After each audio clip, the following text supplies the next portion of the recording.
Bonsoir Anselme. Ou Anselme, d'ailleurs, je sais pas, je le prononce bien. Anselme. Voilà, ben, au moins je saurai. Donc là, je prononce comme un S. Il y a des parents qui sont très sadiques avec leur enfant. Vous allez bien? Oui, très bien, comme un dimanche. Oui, c'est À la fois détendu et un peu l'angoisse de reprendre la semaine. C'est ça, le petit coup de blues de la fin de journée du dimanche. Hop, alors, hop là, je me mets bien. Est-ce que du coup, s'il y a des questions, on les voit bien sur la gauche? Est-ce que je peux vous demander de vous mettre un tout petit peu sur la droite? Oui, justement, je suis en train d'ajuster là. Ouais. Ah, super. C'est mieux aussi. Voilà. Ouais, c'est parfait. Je vous embête un petit peu. C'est parfait, merci beaucoup. Alors, on attend encore un petit peu que tout le monde nous rejoigne. Hop. Hop là. Voilà. En attendant, je vais vous laisser vous présenter. Bon, je sais pas si je suis quelqu'un de très présentable. Déjà, est-ce que le son est correct? Moi, de mon côté, je vous entends parfaitement. Tout à l'heure, on m'a dit que c'était bien aussi. Donc, on va voir si tout le monde entend tout le monde, mais il ne devrait pas y avoir trop de raisons. Après, j'aime pas spécialement me présenter. On va dire juste que je suis, que j'aime bien écrire, tout simplement. Peut-être ça le plus important. Et si vraiment on veut parler de l'écriture, c'est le fait d'aimer écrire et d'aimer réécrire. C'est ça qui est le plus important. C'est une discussion qu'on a souvent parfois avec les lectrices, avec les lecteurs. C'est qu'en fait, quand on livre une histoire, en fait, on livre pas une histoire, on livre la millième version d'une histoire, en tout cas la 70e, on l'a maintes fois réécrite. Et c'est ça peut-être ce qui me caractérise le plus, comme d'autres personnes qui aiment écrire, c'est le fait en fait de remettre constamment son travail sur le métier à tisser pour le peaufiner. Oui, de le sublimer un petit peu finalement. D'accord. Et du coup, je profite de vous parler directement d'écriture. Vous avez un processus où vous écrivez un petit peu à l'instinct? Comment vous faites? Dites-nous tout. Alors, on est tout un groupe d'auteurs, d'autrices qui nous réunissons de façon assez régulière une fois par mois à Lille. Oui. Donc, on a comme ça, du coup, vraiment l'occasion de comparer nos process d'écriture. Apparemment, de ce que j'ai compris, je suis plutôt arrangé dans la catégorie des grands malades. Voilà. Pourquoi donc? Il n'y a pas de méthode. Il n'y a pas la méthode. Chacun, on a eu maintes fois cette discussion. Il n'y a pas la méthode. Il y a des méthodes qui conviennent ou ne conviennent pas à qui vous êtes. Ça, on le dira jamais assez. Alors, ça peut sembler une grande généralité, donc précisons un peu. Je peux parler de moi, ce sera plus simple pour moi. En ce qui me concerne, en fait, j'ai beaucoup d'idées. Parfois trop, ça se sent beaucoup dans le Carnaval au Corbeau par exemple, qui est très foisonnant. Et donc mon travail en tant qu'auteur, c'était justement de constamment dégraisser mes textes, de faire le tri dans mes idées pour ne garder que les meilleures. Et c'est vraiment pas simple. Après on verra si la tournure de discussion tourne plus autour de l'écriture ou de l'œuvre, on verra bien. Moi j'aime bien les deux. Un peu les deux. Voilà. En tout cas, donc je pense qu'au niveau des idées sur une œuvre, on va toujours en mettre trop.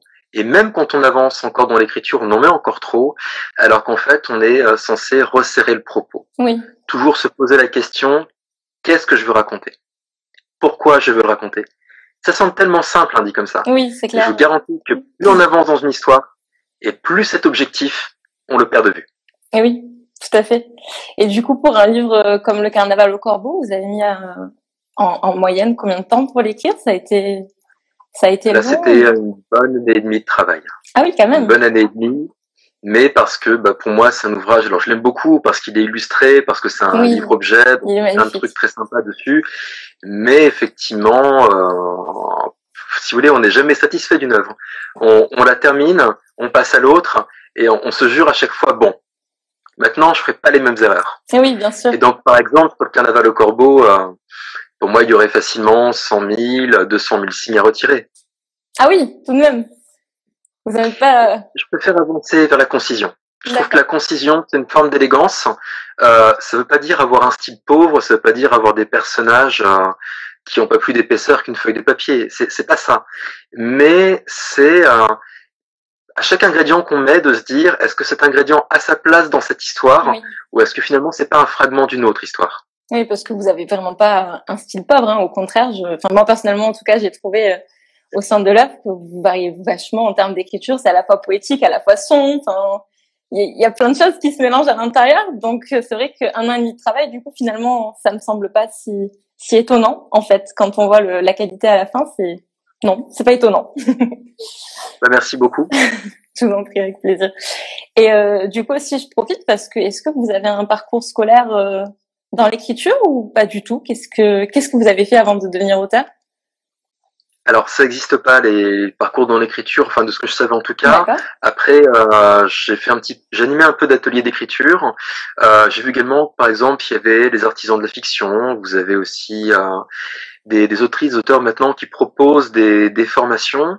Je vais pas dire c'est bien, je vais pas dire c'est pas bien. Peut-être que ça va convenir à certains et pas à d'autres. Après, pour les personnes qui veulent vraiment se former à l'écriture, il n'y a pas de mystère, hein, c'est comme pour la musique, voilà, c'est du travail, il faut le faire un maximum. Après, si je devais résumer en 5 conseils, pas trop ça c'est chouette. Tout le monde prend ses stylos. On verra si j'en trouve 5. Première chose, écrire de façon régulière et ne pas hésiter à réécrire. Je sais qu'on a le premier conseil, on a souvent des complexes quand on lit les œuvres des autres. Bah oui, mais imaginez qu'en fait les autres ils ont peut-être tué des centaines d'heures, davantage. Ce que vous avez devant vous, c'est pas un premier jet. Donc si vous comparez ça à vos premiers jets, vous allez vous rendre malheureux. Voilà, premier conseil. C'est clair. Deuxième conseil, je suis toujours un peu sceptique quand je vois des personnes qui viennent me voir en me disant oui, j'ai un projet, c'est ma première œuvre, en 12 volumes, d'1 million de signes. Et là, je me dis non, enfin, mieux vaut commencer petit. Oui. Mieux vaut commencer petit pour pas s'écœurer en cours de route. Troisième point, j'ai mis beaucoup de temps avant de commencer à lire un peu de méthode d'écriture. Je ne saurais pas vous dire si c'est bien de commencer par une technique d'écriture ou si c'est bien de d'abord faire son petit laboratoire à soi, de bien souffrir avec toutes les petites erreurs qu'on va faire. Et comme ça, quand enfin on vous donne des conseils, ces conseils, on les prend. Oui. Vous voyez, ils ont vraiment, on comprend que derrière, oui, ça peut nous faire gagner des dizaines d'heures de souffrance en moins. Et donc, on les apprécie à leur juste valeur. Quatrième conseil, du coup, c'est où trouver ces conseils. Donc, il y a des formations que j'ai proposées, que j'ai évoquées en tout cas, qui ne sont pas données. Et voilà. Donc, peut-être, si vous voulez commencer à minima avec de la méthode pas chère, achetez un bon livre. Alors, moi, j'ai mon chouchou, c'est Treby, mais j'en ai pas assez lu pour pouvoir en citer d'autres. Mais en tout cas, pour 20-30 €, vous aurez une somme de l'expérience de quelqu'un, et c'est un tarif qui est imbattable. Si vous voyez que ça prend, que ça mord, que ça vous plaît, pourquoi pas passer après des formations plus coûteuses si vous en ressentez le besoin. Mais c'est bien de faire un premier test pour pas trop cher. Oui, c'est sûr. Et après, 5e conseil, qu'est-ce que je pourrais dire? D'être passionné. Toujours vous poser la question. Être passionné et qu'est-ce que vous voulez raconter? Toujours choisir juste un thème et ne pas en démordre, rester sur ce thème et le creuser à fond. Plutôt que de prendre juste un petit thème et après papillonner sur d'autres choses. Vous allez survoler plein de choses en répétant plein de clichés qui ont déjà été vus plutôt que de vraiment creuser votre thème. Et ça serait un peu dommage. Oui, c'est clair, c'est clair. D'ailleurs, vous avez dit que dans le deuxième conseil, qu'il fallait mieux commencer petit. Et si je dis pas de bêtises, vous avez écrit des nouvelles. Voilà, j'ai commis d'abominables crimes contre la littérature avec mes œuvres de jeunesse. Ah non, mais le premier recueil, rock'n'roll, j'ai honte, quoi. C'était difficile à assumer. Le deuxième, peut se bête, ça va. Oui, il faut bien commencer quelque part. Oui. J'ai toujours une hantise en dédicace, c'est que quelqu'un vient avec rock'n'roll, avec une batte de baseball et me casse les rotules d'entrée de jeu, et ce serait presque mérité. Je n'oserais même pas courir pour fuir, je me dirais, non, c'est bon, c'est le karma. Pas de violence. Et vous avez toujours écrit dans le but d'être édité, ou ça a toujours été une passion première et vous écriviez à la base pour vous, et après, à terme, par des proches ou autres, vous avez dit, je peux peut-être moi aussi être édité? Je pense que c'est pas très compliqué d'être édité à l'heure actuelle. Enfin, je veux dire, dans le sens où il y a édité. Est-ce que c'est édité auprès d'une grande maison? Est-ce que c'est édité auprès d'une petite maison d'édition confidentielle? Si vraiment c'est édité pour être édité, c'est assez facile. Évidemment, éviter l'édition à compte d'auteur. Enfin, j'ai rien contre. C'est une question complexe. Et j'ai ouvert la boîte de Pandore et c'est ma faute. On l'a refait ni vu ni connu. Hop là. Voilà. Ce que je peux dire très très simplement, c'est qu'il faut pas s'engager dans l'édition à compte d'autrice ou d'auteur sans savoir exactement ce que c'est. C'est-à-dire qu'après, ça veut dire que vous allez gagner effectivement beaucoup plus d'argent par titre, ça c'est vrai. Mais vous êtes donc l'autrice, l'auteur, vous êtes également la chargée de communication, vous êtes également la petite commerciale qui va gentiment faire des salons sur un max de week-end parce que sinon l'ouvrage se vend pas, y compris en semaine peut-être. Voilà, faut bien comprendre ce que c'est. Voilà. Donc ça peut être, certains en vivent pas mal en fait, mais avec tous ces bémols que j'ai mentionnés, ce ne sont pas de minces bémols.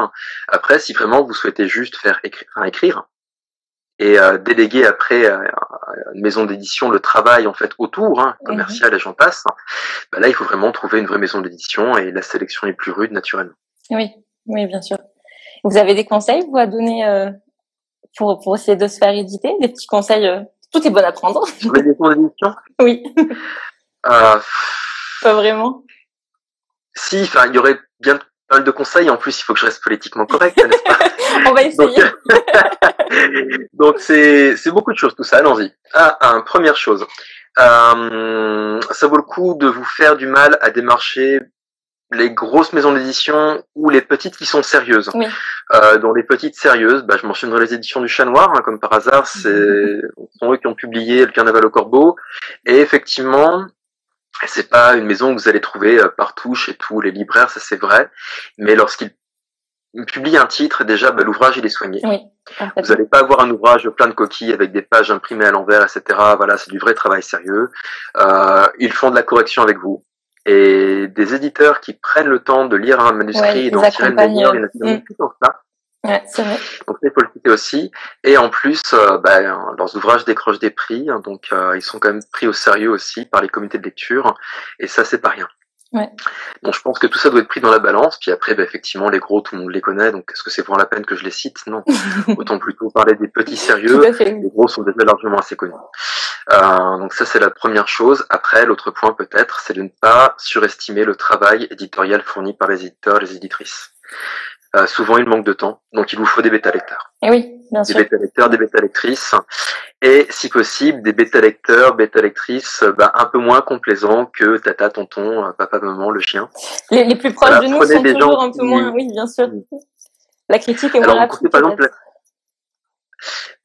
ouais, mais ça vaut le coup de façon de prendre le temps parce que dites-vous bien que si votre histoire vous plaît vraiment, la soumettre à des bêta-lectrices, des bêta-lecteurs pas tendres, qui vont vous faire souffrir, et mieux vaut souffrir un peu durant la phase de bêta-lecture que de souffrir une fois que l'ouvrage est imprimé, parce que là, c'est irréversible. Ah oui, après c'est trop tard, de toute façon, une fois que c'est imprimé, ça fait encore plus mal d'avoir des retours, des chroniques, ou que sais-je, de mauvaises, c'est jamais très agréable à prendre, c'est sûr.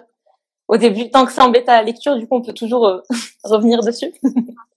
Peaufiner et prendre le temps. Mieux vaut en fait, quelque part, avoir un premier titre sur lequel vous allez passer peut-être des mois, des années, c'est possible, c'est possible, mais sinon vous serez comme moi, vous aurez plein de regrets, vous aurez qu'une envie de récupérer tous les exemplaires de votre ouvrage qui vous sépare pour faire un grand feu de joie dans votre jardin et le reprendre sur des basses scènes, le côté un peu Léo Dagan dans Kaamelott.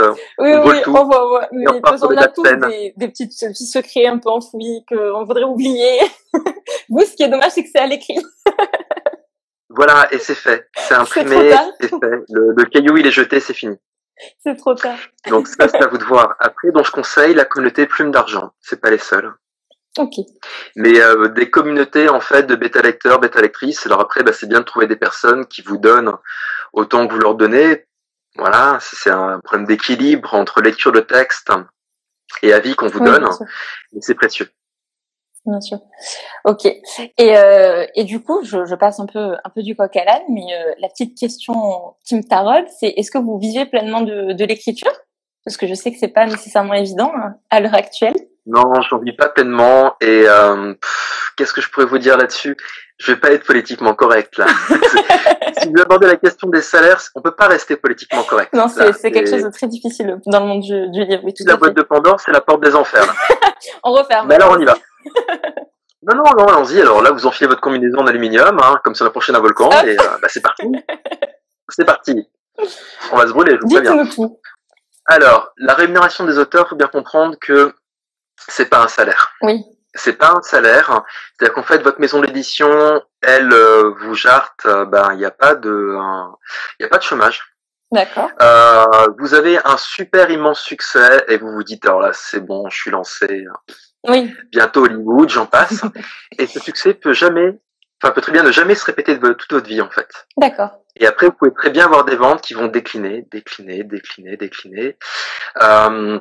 Ça peut être vous qui n'avez pas le même feeling sur les ouvrages suivants. Ça peut être aussi que, par exemple, vous évoluez et vous n'avez plus envie d'écrire la même chose. On est tous humains. Je veux dire, faut être très humain.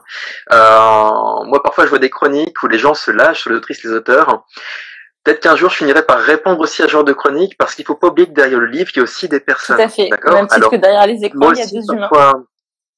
Exactement. Moi aussi, des fois, il y a des fictions, je les regarde, je me dis, oulala, j'arrête. Au pire, j'arrête. Et si vraiment ça me plaît pas, que je veux en parler, j'essaie quand même de comprendre l'intention de la personne et de me dire, est-ce que c'est vraiment mauvais ou est-ce que c'était pas le moment ou que je suis pas le public cible. Bon, ça, c'est une petite parenthèse sur la critique. Je vais pas dévier, je vais revenir quand même sur la rémunération parce qu'il y a beaucoup à dire.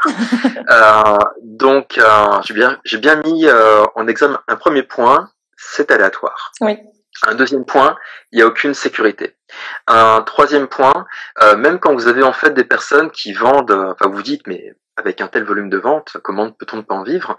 En fait, dans la littérature de l'imaginaire, qui est un peu un des thèmes qu'on aborde aujourd'hui, les personnes qui en vivent, il n'y en a quand même pas tant que ça.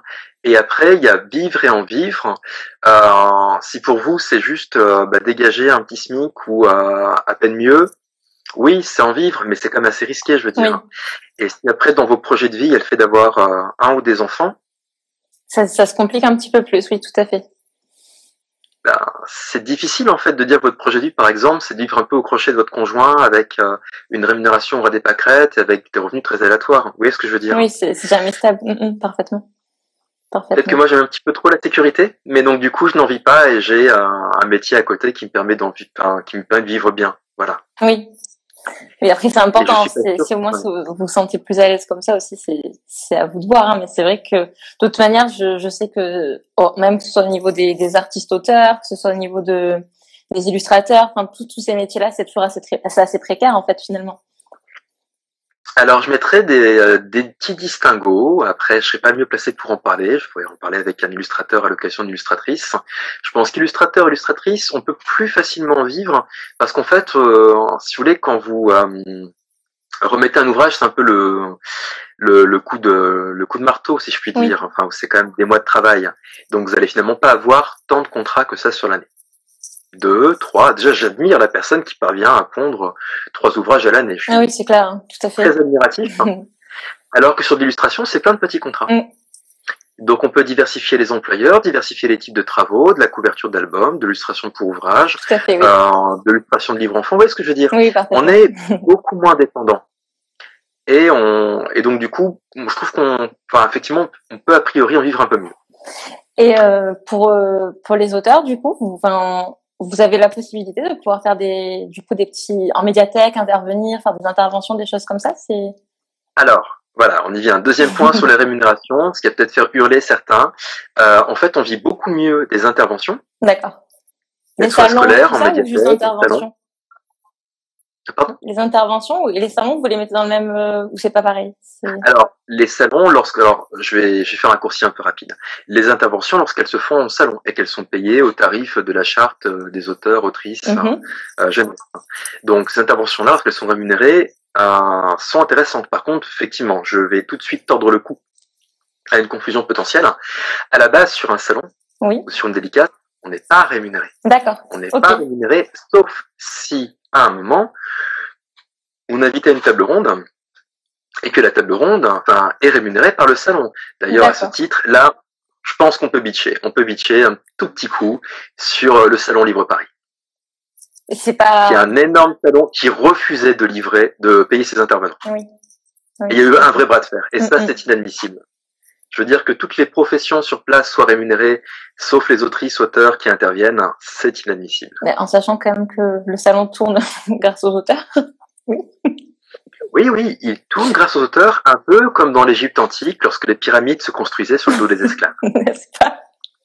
C'est une belle comparaison. C'est très louable, on la voit parfaitement. Et du coup, là, vous m'avez dit que pour les interventions, oui, en médiathèque, vous en faites. Alors en médiathèque, j'en ai pas fait, j'en ai fait en milieu scolaire, j'en ai fait alors à la fois donc pour présenter mon travail, mais aussi pour faire de vrais ateliers d'écriture en milieu scolaire. Intervention également en salon, bien sûr.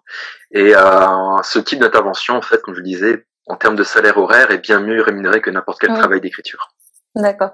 En fait, lors des salons, vous faites un peu plus de promotion finalement, lors des dédicaces, et lors des ateliers d'écriture. Vous faites des ateliers d'écriture lors de vos interventions en bibliothèque, en école, des choses comme ça. C'est bien ça? Oui, c'est à peu près. Enfin, après, les interventions rémunérées en salon, faut bien les comprendre. C'est assez rare qu'on vous paye juste pour parler de vous, de votre travail. Bien souvent, le but, c'est quand même aussi d'intervenir sur une thématique. Alors, ça peut être l'écriture, ça peut être la fantaisie urbaine, ça peut être la place de la femme dans la littérature contemporaine, fantaisie. Voilà, il y a toujours une thématique. On apporte quand même. Alors, bien sûr, on fait intervenir sur des thèmes qui sont des thèmes qui vous portent, qui nourrissent votre écriture, mais c'est bien aussi pour parler un peu d'autre chose que de vous. Oui, ça a plusieurs, c'est vraiment des vraies tables rondes en fait. Vous êtes plusieurs auteurs à chaque fois à intervenir. Exactement. Ok, d'accord. Et du coup, continuons à en parler un peu d'écriture. Je trouve ça hyper intéressant. Est-ce que vous avez eu des inspirations? Vous avez des inspirations, que ce soit d'autres auteurs ou des films, des séries, que sais-je? On en a tous. Enfin, je veux dire. Alors après, on évolue. Enfin, je lisais par exemple des choses très très glauques quand j'étais petit, donc plutôt, adolescent. On n'a pas vraiment de mal à y croire, étonnamment. Encore, j'ai commencé les films d'horreur à 7 ans. Ça laisse des séquelles. Après, donc les influences ados, oui, Lovecraft, naturellement, Clive Barker, Stephen King. Bon, après, j'en suis un peu revenu. Oui. Et là maintenant, je serais plus en quête de tendresse. Vous voyez un peu, on évoquait auparavant le fait qu'on pouvait fortement évoluer durant le carrière d'écriture. Il faut comprendre que moi, par exemple, j'ai eu beaucoup le glauque étant plus jeune, mais le glauque pour le glauque, j'en ai fait le tour. Oui. Je critique pas les personnes. Il y a beaucoup d'ados, même d'adultes. De toute façon, je vais pas être réducteur, qui aiment bien vraiment un bon truc d'horreur qui fait bien peur. Mais j'avoue que s'il y a de l'horreur sans de l'humain, ça m'intéresse pas.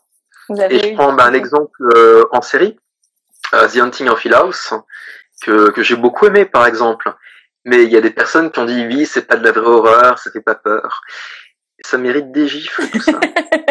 Parce qu'en fait, The Haunting of Hill House, c'est une histoire de famille.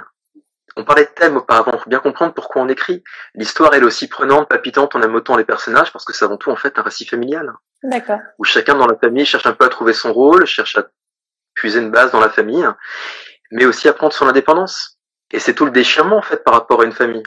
C'est qu'on adore ces personnes. Tout à fait. Mais on pourra difficilement trouver qui on est soi-même en leur sein. Il faut donc aussi un peu s'émanciper. Et c'était admirablement traité, avec le thème des fantômes qui sont un peu les souvenirs de l'enfance, le fait que comme les fantômes qui nous hantent, l'enfance ne nous lâche jamais, et que cette trajectoire qu'on pensait avoir oubliée, qu'on laissait derrière soi, finalement impacte notre vie d'adulte. J'ai pas du tout regardé la série, mais vous m'avez convaincu. Ça a l'air génial. Elle est très très chouette. Enfin, je pas très chouette. Il faut la voir si en fait on souhaite voir une œuvre de fantastique qui ne parle pas que de fantastique. Oui. Du coup, oui. S'il y a un peu d'humanité dedans, c'est sûr que oui. Et du coup, je fais juste un petit rappel, parce qu'on voit qu'il y a de plus en plus de personnes qui nous rejoignent. Si vous avez des questions pour l'auteur, n'hésitez surtout pas. Je les prendrai à la fin du live, mais n'hésitez pas à nous les poser dès maintenant. Du coup, en fait, je me rends compte qu'on n'a pas encore parlé de ce pourquoi on est là, finalement, de votre livre, Le Carnaval au Corbeau. Donc, si ça vous gêne pas, je vais vous laisser un petit peu nous parler de l'histoire, sans spoiler, si c'est possible, parce qu'on est qu'à la moitié du mois et et du coup, il n'y a pas tout le monde qui l'a lu, vu que c'est une lecture commune qui va jusqu'au 31 octobre. Donc, voilà, je vous laisse un petit peu en parler. Le Carnaval au Corbeau, de toute façon, on parlait des influences, ça me ferait une transition tout en douceur. C'est une œuvre, en fait, qui est très proche d'une influence majeure, c'était Ray Bradbury avec La Foire des Ténèbres, enfin en anglais Something Wicked This Way Comes, qui était un film que j'avais vu adapté par Disney étant plus jeune. Plus tard, j'ai lu l'ouvrage. J'étais très étonné en fait de voir alors ce récit en fait d'une fête foraine de l'étrange qui apparaît dans un petit village américain à l'époque d'Halloween. On découvre très vite que les forains ne sont pas que des forains, et s'ils viennent à Halloween, donc vous connaissez un peu l'origine d'Halloween, donc c'est Samhain en fait, donc c'est cette fête celte durant laquelle la frontière entre le monde des humains et le monde des morts, le monde des esprits, le monde des dieux, etc. devenait un peu poreuse. Et donc cette fête foraine de l'étrange en pleine période d'Halloween est tout sauf une coïncidence naturellement. Et je vais pas en dire plus. On est déjà à la limite du spoiler. Donc j'ai vu le film avec l'enfant. Après donc j'ai découvert l'ouvrage de Ray Bradbury. J'avais été très surpris en fait entre l'écart, comme quoi une histoire, un même thème, on peut le traiter de différentes façons. Oui. Le film de Disney est très enfantin, mais avec beaucoup de finesse et de poésie. Moi je l'aime beaucoup. Et par contre, l'ouvrage de Ray Bradbury est un peu différent. C'est vraiment le regard d'un adulte sur l'enfance. Je sais pas si je suis très clair. En fait, avec des enfants qui se font des réflexions presque d'adultes. Oui, tout avec des enfants dont parfois on dit presque ce qu'ils vont devenir. Et donc on comprend des éléments de leur enfance, quelles incidences ils vont avoir sur leur trajectoire en tant qu'adultes. Donc c'était une grosse influence. Et l'autre influence, c'était Tim Burton. Et ça, on le voit beaucoup au niveau des illustrations, je pense. Oui, tout à fait. Oui, je suis parfaitement d'accord. Et un peu dans la démesure du carnaval. Ok, et du coup, par rapport à l'histoire, parce que je pense que vous avez compris que je suis un petit peu curieuse, je voulais savoir où est-ce que vous avez écrit ce livre, en fait, dans des espaces de coworking, à la maison, dans un café. Enfin, est-ce qu'il y a des ambiances particulières où vous êtes imprégné pour écrire le livre? L'ambiance, je pense qu'on la porte en soi. Ouais. Toujours dans les conseils d'écriture, on y revient. Toujours. Ne jamais rester trop longtemps éloigné d'une histoire, ni trop ni trop peu. C'est comme en amour, il y a une bonne distance. Si on est constamment le nez dedans, ça devient un peu étouffant, on peut effectivement oublier de prendre un peu de recul, oui. Mais trop de distance, après on a du mal à revenir dans l'histoire. Donc il n'y a pas forcément de lieu, c'est bien de ne pas vous créer de tics d'écriture, de ne pouvoir créer en fait que dans telle ou telle circonstance, c'est bien de pouvoir créer un peu n'importe quand. Et après, au niveau des outils, si je puis dire, le téléphone, là je vais dire actuellement en conférence sur smartphone, et moi j'utilise beaucoup maintenant la suite Google Doc, parce que du coup le texte on l'a constamment avec soi, et ça c'est précieux. Il y a plein de petits instants qu'on peut récupérer, qu'on peut voler pour l'écriture, et ça fait une énorme différence entre le fait de prendre des notes sur un calepin ou sur smartphone, ou le fait d'avoir vraiment le texte intégral là où on en est. C'est tellement mieux. Ah oui, c'est clair. Parce que du coup on sort jamais de la scène. Oui, vous pouvez la prendre n'importe où, j'ai envie de dire, même avant d'aller sous la douche, il diffuse et vous l'avez sur vous, quoi. Voilà, et alors on parle beaucoup d'écriture avec ce cercle qu'on a ici à Lille. Un autre conseil, c'est quoi par exemple, c'est de cette distance optimale par rapport au texte, et c'est l'idée que même lorsqu'on n'est pas sur le texte, c'est bien de s'arrêter sur des nœuds. Vous savez, les choses on se dit, mince, tel personnage, est-ce que j'en ai vraiment besoin? Ou à quoi il sert? Ou quelle est sa place? Qu'est-ce qu'il apporte par rapport aux autres? C'est bien de s'arrêter là-dessus, de poser le téléphone, d'aller prendre sa douche précisément. Je reprends la métaphore. Et souvent, ça va te décoincer, mais tout seul. Faut arrêter le stéréotype de l'artiste maudit, etc. Parfois, c'est bien de juste se détendre un petit peu. Et l'idée va venir. Laissez un peu votre cervelle tourner en boucle. Oui, d'accord. Du coup, vous n'avez pas vraiment de routine spécifique. Vous n'écrivez pas que le matin à tel endroit ou des choses comme ça. Vous vous laissez un petit peu transporter par l'écriture, en fait. Alors, je suis jeune papa, donc en fait, le meilleur temps, c'est dès qu'il y a un peu de temps libre, c'est ce créneau-là. Ah oui, là, le matin, le soir, l'après-midi, sous la douche, en train de marcher, peu importe. C'est ce créneau. Il n'y a pas de choix. Il n'y a plus de choix. Parce que si on attend l'instant idéal, en général, l'instant idéal, il démarre depuis 2 secondes, puis après, c'est ouin, et voilà, c'est fini. C'est vrai, là, j'avoue que ça complique un petit peu. Ça fait pas vraiment la fameuse routine que l'on s'imagine, nous, lecteurs, de l'auteur qui écrit devant son bureau, avec le petit feu de cheminée et tout ça. C'est la routine de l'autrice ou de l'auteur à la retraite. Oui, parfaitement. Là, c'est possible. Parfaitement. Et alors, je pars un petit peu loin, mais moi, je suis vraiment curieuse, j'ai envie de savoir. est-ce qu'il y a une suite qui est prévue à ce livre? Alors, j'avais prévu une suite au départ, mais j'avoue que pour l'instant, je suis d'autres projets. Voilà. Et en plus, l'ouvrage se suffit quand même plus ou moins à lui-même. Quelque part, tant mieux. Et après, si vraiment cet univers vous plaît, là, le projet que j'ai en cours avec Gulfstream, on est de nouveau sur la féerie. Enfin, en fait, ça aussi, c'est notre conseil par rapport à l'écriture. Allons-y. J'ai testé beaucoup de choses, beaucoup de genres, quand même, mine de rien. J'ai oui, j'ai vu ça. Un peu de fantastique et tout, parce que j'avais beaucoup d'idées, besoin de me canaliser. Mais maintenant, je pense vraiment que je vais me consacrer à un seul univers. Ah, lequel? C'est celui de travailler avec Gulfstream, et je vais rester là-dessus. Parce qu'il y a tellement de productions littéraires, et je pense que, voilà, les personnes qui vous suivent le savent très bien, que c'est difficile. C'est difficile d'exister, de surnager dans un tel univers. Donc c'est un peu contradictoire avec ce que je disais sur le fait d'évoluer dans ses goûts.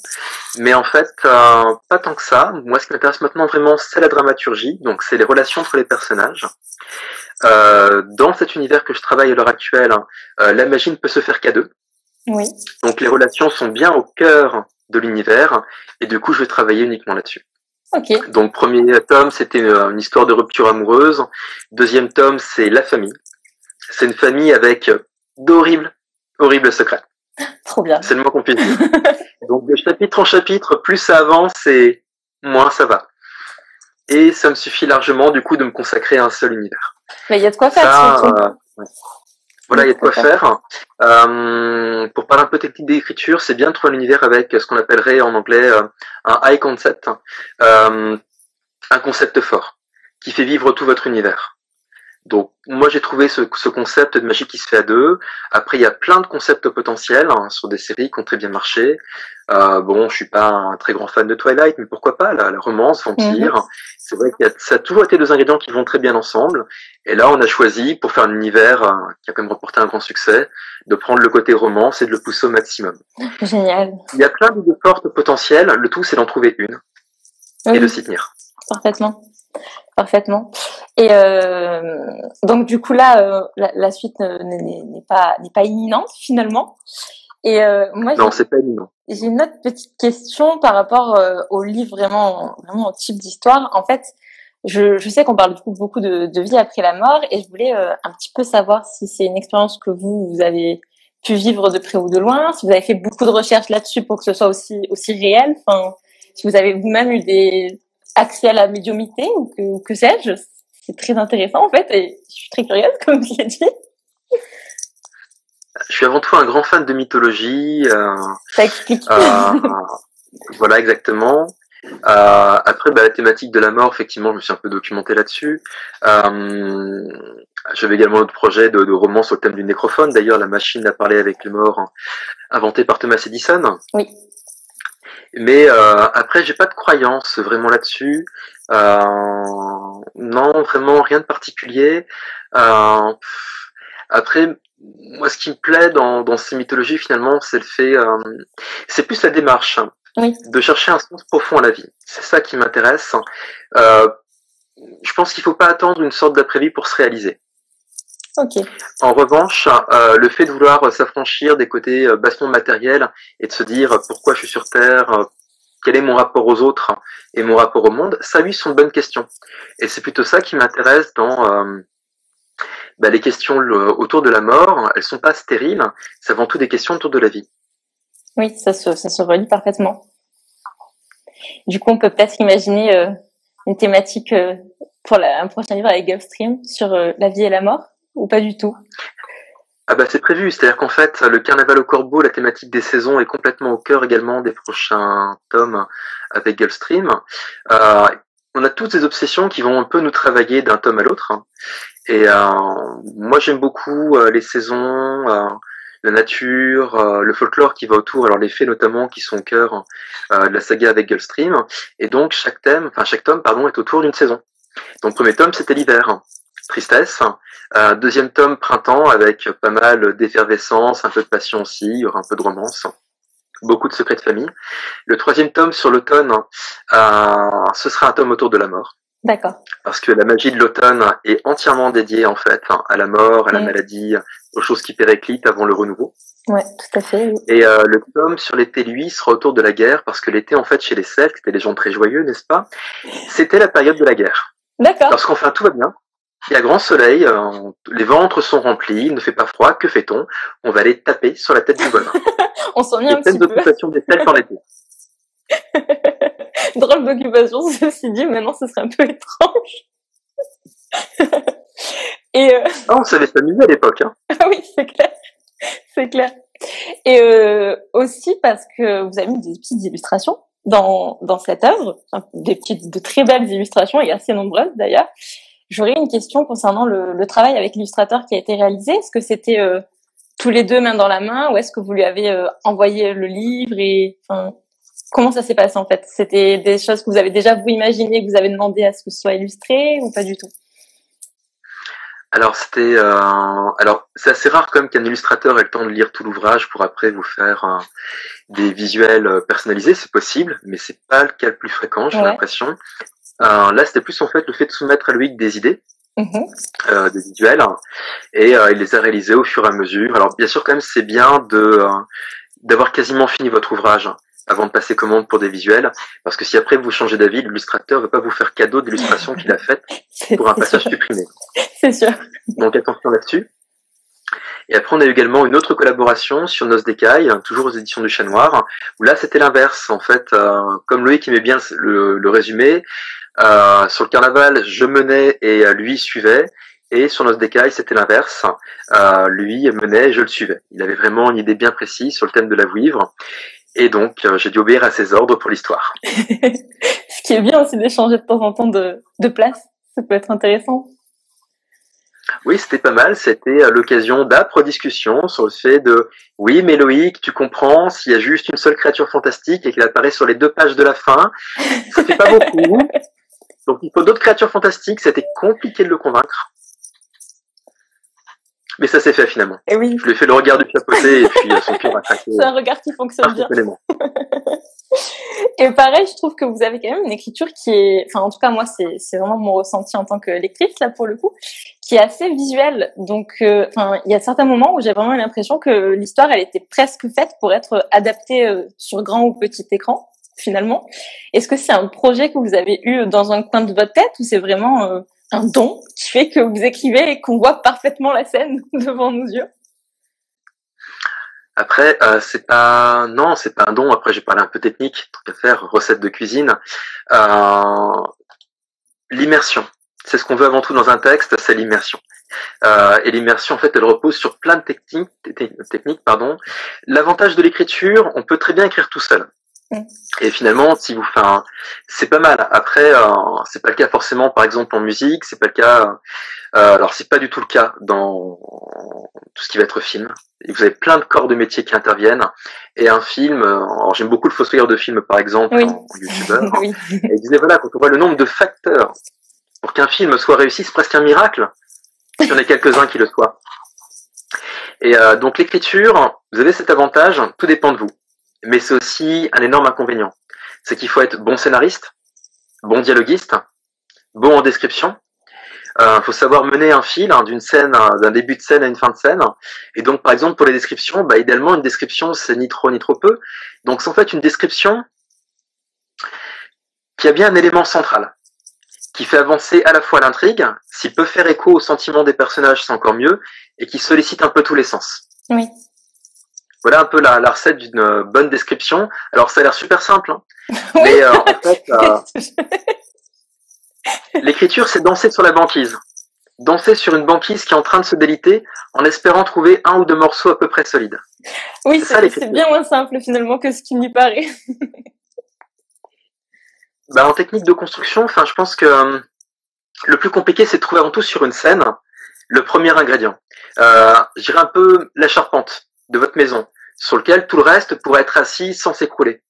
Et pour moi, c'est vraiment les personnages. Oui, tout à fait. Dans votre scène, c'est en fait ces 2 personnages se rencontrent. Qu'est-ce qu'ils ont à se dire? Quels vont être les points de convergence entre eux? Quels vont être les points de divergence? Et en quoi cela va faire avancer l'intrigue? Point.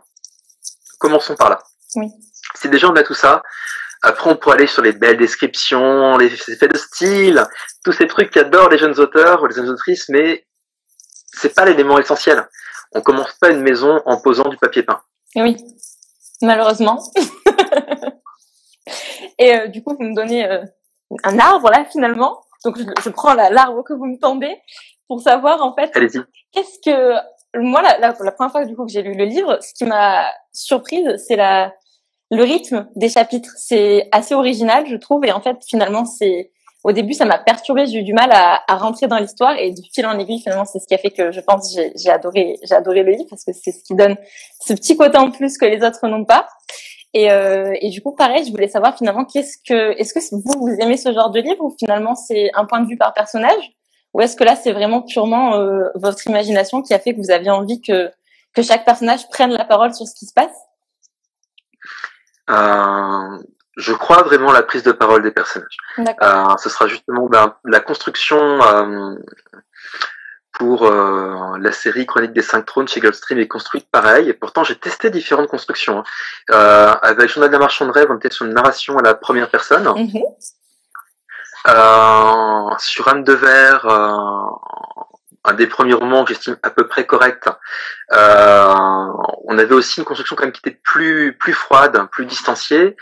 Je pense vraiment que le point de vue des personnages est essentiel, parce qu'en fait, ça peut permettre d'expliquer un peu des quiproquos, ça peut apporter en fait, quand vous avez une situation, on a toujours le problème en fait qu'une situation à la fois soit suffisamment digeste pour le lecteur, oui, donc pas avancer trop vite, de façon trop saccadée, mais aussi pas trop lente, parce que sinon très vite, les bonnes idées, on arrive à court de bonnes idées.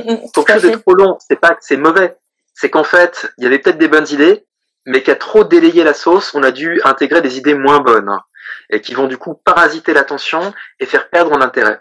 L'intérêt de varier un peu les points de vue des personnages, à mon sens, c'est d'apporter en fait sur une même situation, qu'on explore bien en profondeur, un prisme de point de vue. Et ça, quand c'est bien fait, bien sûr, c'est très précieux. Mais du coup, ça oblige à se poser la question, qu'est-ce que ce personnage apporte? Oui. En quoi est-ce qu'il est complémentaire des autres? Et du coup, en parlant de personnages, est-ce que vous avez un petit chouchou, vous, dans l'histoire? Un petit chouchou? J'aimais beaucoup le nain Albéric. Hein. C'est un grand sensible avec un humour incompris. Bon, un humour, oui, potentiellement létal, contondant, blessant, meurtrier, mais si drôle. Il est mésestimé, ce personnage. Moi, je l'aime beaucoup. Et puis surtout, la verve, la rhétorique. Oui, tout à fait, tout à fait. Est-ce qu'il y aurait un personnage qui est un petit peu plus inspiré de vous, ou pas du tout, dans cette histoire? Oh, je dirais encore Albéric, je pense, hein, par côté l'espèce de sadisme assumé par rapport au personnage. C'est tout à fait moi. Décidément. D'accord. Et par rapport du coup à nos deux héros, finalement, ils ont des noms que l'on connaît tous déjà, donc Poe et Grimm. Et pourquoi ces noms-là? C'est l'influence qui a voulu ça, ou pas du tout? Oui, c'est un petit clin d'œil, un petit hommage. Alors après, certains n'avaient pas trop aimé que ce soit des noms aussi connotés, mais oui, c'était vraiment un petit clin d'œil sympathique pour deux des influences majeures par rapport au Carnaval au Corbeau. D'accord, c'était vraiment juste pour faire un petit hommage, quoi, finalement. Rien de... Oui, il n'y a pas d'autre chose à creuser là-dessus. Non, après c'est toujours une petite galère, hein, le choix des noms et des prénoms. Hein. Pour Moitié d'âme, j'ai pris des prénoms en fait normands du XVe siècle, parfaitement assumés. Alors c'est pas les prénoms les plus agréables à l'oreille, bien sûr, hein, c'est Hildegarde, ce genre de prénoms. Et j'ai eu quand même sur les forums parfois des réactions du genre, mais c'est quoi cet auteur qui invente des prénoms super longs avec trop de syllabes, mais d'où est-ce qu'il les sort? C'est pas moi. Mais si vous voulez dire à des Normands fraîchement débarqués en France, dont les ancêtres vikings sont à peine une génération, que leurs prénoms sont tout moisis, mais alors, franchement, faites-vous plaisir. Je n'ai rien inventé. Du coup, je suppose que avant d'être un auteur, vous êtes un lecteur, finalement. Oui, bien sûr. Et vous avez un petit coup de cœur à nous donner, ou un type de lecture que vous aimez plus que tout? En ouvrages qui m'ont marqué récemment, alors si on reste en fantasy, bon, j'ai beaucoup aimé La Passe Miroir, bien sûr. J'ai découvert Brandon Sanderson récemment, j'ai beaucoup aimé. J'ai découvert avec Fils des Brumes. d'un énorme coup de cœur, et là mon beau-père était fan lui aussi, les livres de la Terre fracturée. D'accord. Vraiment très bien, très très bien. Alors on ne sait pas si c'est à classer en SF ou en fantasy, les deux pourraient se défendre presque, mais vraiment c'était écrit avec beaucoup de finesse. Très gros fan. La bibliothèque de Munchar, qui est moins connue, j'aime beaucoup. L'histoire est toute simple. Ce sont en fait, c'est Dieu, Dieu, qui recueille 10-12 orphelins et qui leur confie à chacun un catalogue de son énorme bibliothèque avec un de ses savoirs qui est associé. Donc la guerre, les animaux, les langues. Chacun donc doit veiller en fait sur sa partie de bibliothèque avec seulement quelques interdits fondamentaux, dont le fait de ne pas consulter les catalogues des autres. D'accord. Et comme vous vous en doutez, cet interdit va être bafoué. Et oui, c'est beaucoup plus drôle comme ça. J'ai quelqu'un qui me demande si ce serait possible de connaître votre lecture actuelle. Qu'est-ce que vous lisez en ce moment? Alors là, actuellement, j'ai lu un ouvrage, mais je suis pas sûr que ce sera le trip de tout le monde. Les Innamorati, je dois l'avoir sous la main. Hop. Je vous fais vous déplacer, je suis désolée. Oh, c'était juste à côté. C'est mon livre de chevet. Les Innamorati, de Windory Snyder. Et alors, c'est un peu complexe, un peu fouillis. Donc, effectivement, pour des personnes qui veulent lire un ouvrage pas prise de tête, c'est pas forcément ultra indiqué. Par contre, si vous avez quelqu'un qui vous dit, moi, la fantasy, j'ai fait le tour, j'ai tout lu, vous lui offrez les yeux fermés. Cette personne ne pourra pas dire qu'elle a tout lu tant qu'elle n'a pas jeté un coup d'œil, parce que c'est de la fantasy fortement inspirée l'Italie de la Renaissance. D'accord. Les personnages sont très bien brossés, c'est écrit avec beaucoup de finesse. Il y a des petites longueurs, il y a des scènes qui sont justes, mais géniales. Genre la mère de famille qui se réveille au lit avec un prêtre. Ah oui, d'accord. Et avec sa fille qui rentre dans la chambre, avec un autre homme qui soupire après elle, et sa fille qui la regarde, mais en mode, mais maman, mais qu'est-ce que tu fais? Qu'est-ce qui se passe? Mais j'ai honte, maman. C'est génial, quoi. Il y a plein de petites scènes qui sont vraiment très bien travaillées, qui empruntent un peu à la commedia dell'arte, et donc c'est un ouvrage qui, rien que pour ça, vaut le détour. Ok, je note le titre. Et du coup, moi, aussi, une autre question un peu autour des livres, finalement. Est-ce que vous avez top 3, mais si vous en avez moins, c'est pas grave, de livres un petit peu horreur pour Halloween à nous conseiller, en plus du vote? Alors, horreur, vraie horreur ou horreur à la Tim Burton? C'est pas pareil. C'est moi, je dirais Tim Burton, parce que horreur, j'ai envie de dormir. La Tim Burton, en ouvrage. Alors, je vais devoir rayonner un peu du côté de la bande dessinée, je pense. Ah, moi, ça me va. Pour être vraiment burtonien, alors, en bande dessinée, Courtney Crumrin. Ok. Courtney. Oui. Courtney Crumrin, donc c'est un peu du Harry Potter, mais en beaucoup plus sombre. Il y a le côté école des sorciers, mais vraiment beaucoup plus inquiétant, et avec un côté pacte avec les fées. Après, je sais pas pourquoi on me dit Tim Burton, mais pour le côté un peu suranné, élégant de Tim Burton, et je penserais par exemple à l'élégance un peu d'un Sleepy Hollow. Je conseillerais, même si c'est pas forcément horreur, Jonathan Strange et Mr. Norrell. Ok. Et si vraiment l'ouvrage vous fait peur, vous pouvez commencer par la série de la BBC qui est absolument excellente. Mais l'ouvrage m'a aussi laissé un très bon souvenir. Pourquoi? Pour moi, c'est un peu l'horreur féerique, Tim Burton. Vous savez? Oui. Les fées, mais qui ont un peu un pet au casque. Ils sont bien que ce n'est pas à sa place là-dedans. C'est vraiment inquiétante. À la fois farfelue, mais inquiétante. Et moi, on retrouve un peu cette ambiance. Et après, sinon, je conseillerais Sandman. Si vraiment le côté, on va plus sur le Tim Burton vraiment gothique, et que le gothique, c'est ce qui vous tente, je pense que Sandman, pour moi, c'est mon œuvre préférée de Neil Gaiman. On cite beaucoup American Gods du fait que la série soit transposée. Je vous avoue franchement que sur une œuvre qui parle de Dieu de façon barrée, la bibliothèque de Munchar me semble plus transgressive et amusante du fait des personnages. Les personnages de American Gods me semblent un peu plus plats, ce n'est que mon goût. Bien sûr. Et après, par contre, Sandman, c'est magistral. D'accord. Moi, je note. Pour moi, du coup, en tout cas. Et restons sur la thématique d'Halloween. Tiens, soyons fous. Pour vous, c'est quoi Halloween? Quel est le déguisement qui retransmet le plus l'ambiance d'Halloween? En quoi vous déguiserez-vous cette année si vous pouvez le faire? Oh, maintenant, je suis un vieux, je me déguise plus. Donc, je me contente d'avoir des bonbons à la maison pour les enfants qui bravent les éléments déchaînés pour venir sonner à ma porte. Ça s'arrête là. C'est déjà bien d'avoir les bonbons, ceci dit. Oui, c'est bien, c'est un petit effort.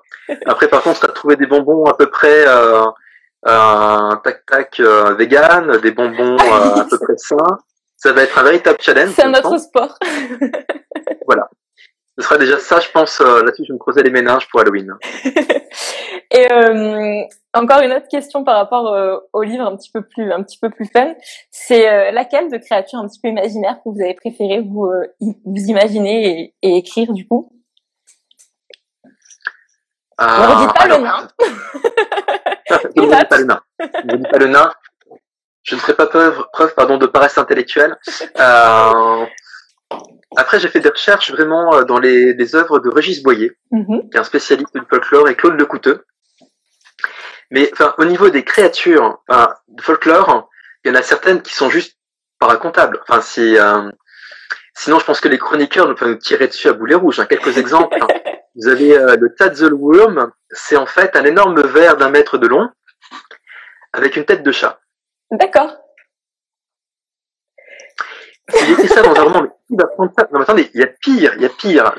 Pour moi, toujours le top, c'est le Bridgie. Le Bridgie, ouais. Imaginez un requin des îles Shetland géant qui coule les embarcations. On se dit, ouais, classe, mégalodon, fan de requins, ok, ça envoie du lourd. Sauf que sa nageoire dorsale est une voile. Sa nageoire dorsale est une voile. Donc déjà, c'est plus vraiment un requin Playmobil dont les pieds sont mélangés dans la boîte. Mais le mieux, c'est le mode d'attaque du Bridgie. Le Bridgie sort de l'eau, prend sa nageoire pectorale, un peu comme une otarie, en moins affectueux, pour prendre l'embarcation et l'entraîner sous l'eau. C'est un peu le mode d'attaque, pas de bras, pas de chocolat. Le Bridgie. Donc il y a des créatures au niveau folklore, si elles sont pas utilisées, qu'on les laisse au fond du tiroir, c'est qu'il y a des raisons. Oui, tout à fait. D'accord. Ok. Donc voilà, je parle des créatures qui ont été recoulées au casting du Carnaval au Corbeau. Celle auquel on n'a pas eu droit, du coup. Voilà, je suis désolé. C'est même dans le bêtisier, elles sont même pas assez sérieuses pour faire un bêtisier. Donc même si un jour on a une suite, on s'attend pas à avoir un Bridgie dedans, quoi, c'est ça? Vous n'aurez pas le Bridgie. À moins que j'ai un pledge qui soit plébiscité de façon énorme, je pense pas. D'accord. Bon, ben, tant pis pour le Bridgie. On aurait essayé. Mais le requin, ouais, comme on dit, le requin Playmobil, on visualise bien, en fait, finalement. Après, on vient de déclencher une vocation. Peut-être qu'il y a une personne parmi vous qui vous dit, ah là, qu'est-ce qu'ils sont salauds avec le Bridgie? Je vais écrire une nouvelle, ça va être un succès mondial, et puis je me dirais, c'est ça? J'ai raté le coche. Peut-être. C'est ça. Loupé. Ok. Ben écoutez, moi je vais vous poser quelques petites questions encore avant de terminer ce live, je pense, parce que là j'ai une petite notification qui est en train de me dire qu'il reste plus beaucoup de temps. Du coup, je voulais savoir un petit peu s'il y avait des petits projets secrets, des petites informations croustillantes que l'on pouvait récupérer sur vous. Qu'est-ce que vous nous préparez pour cette fin d'année et le début d'année 2021? Là, je me consacre vraiment à Chronique des 5 trônes et ce sera, je pense, mon unique projet pour très très longtemps. D'accord. Donc là, au niveau du 2e tome qui s'appelle Le Prince Faune, on va être vraiment sur une histoire de famille. On commence en fait par une audition, donc on découvre que la magie fonctionne un peu comme une sorte d'art. D'accord. De toute façon, la magie, comme on l'appelle dans cet univers, c'est l'art des fées. C'est juste nos arts à nous, mais poussés à un niveau tellement supérieur qu'il y a des effets qui vont bien au-delà de simplement « Oh, ah, c'est beau ». Non, ça va bien au-delà. Ce sont en fait des arts qui enchantent, oui, les humains, c'est vrai, potentiellement les animaux aussi, potentiellement la matière elle-même, donc ça va un peu plus loin. Et durant cette audition, qui est le point de départ de l'histoire, je vais pas trop spoiler, mais en fait, les 3 sœurs que l'on suit vont découvrir pourquoi leurs parents ne fréquentent aucun mage d'habitude, pourquoi l'accueil est un petit peu froid au départ, pourquoi est-ce que leur famille est la dernière à maîtriser l'arcane de l'ambre, alors qu'elle a disparu partout ailleurs. Et le moins qu'on puisse dire, c'est que l'explication va jeter quand même un certain froid entre les membres de la famille. Et j'en dis pas plus. Oui, vous en avez déjà suffisamment dit pour nous donner envie, en tout cas. Ok, et du coup, si encore il y a des petites questions, je vais les prendre. Et juste avant, je voulais savoir ce que nous, on peut vous souhaiter pour la suite, finalement. Là, me souhaiter, c'est juste suffisamment de temps libre pour me consacrer à mon travail, à l'écriture. Ce sera déjà très bien, de l'inspiration. Et j'avoue, pour moi, le principal plaisir, c'est d'écrire. Ça, on espère que ce sera le cas encore très très longtemps parce que vous avez beaucoup de talent en tout cas. Merci beaucoup. Je vais voir s'il y a un petit peu des questions que j'ai loupées pendant le live. Je remonte doucement les questions. Hop, hop, hop. J'en profite pour allumer. Oui, je vous autorise.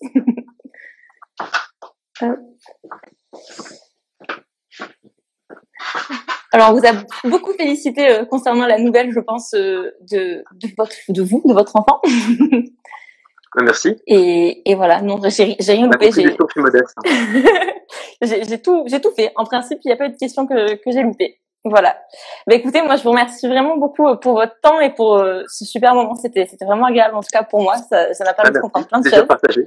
Et puis, on espère que la suite sera excellente pour vous et on a hâte, en tout cas moi personnellement, de vous retrouver sur d'autres textes et prochainement du coup sur Gulfstream. Merci beaucoup. J'y travaille d'arrache-pied, donc ça ne saurait tarder. Bon, on s'impatiente un petit peu, mais on va encore attendre le temps qu'il faudra. Merci beaucoup en tout cas. Et puis voilà, moi je vous laisse ici du coup parce que ce live prend fin dans quelques secondes. Visiblement, il me reste 45 secondes. Donc merci encore à tous ceux qui s'y vit. Et voilà, je vous laisse vous dire vos remerciements aussi si vous en avez. Remerciements à vous, à votre communauté tout simplement. Merci et beaucoup. aux lectrices et lecteurs qui nous font vivre. Si vous n'étiez pas là, il n'y aurait pas de livre. Oui, ça c'est sûr.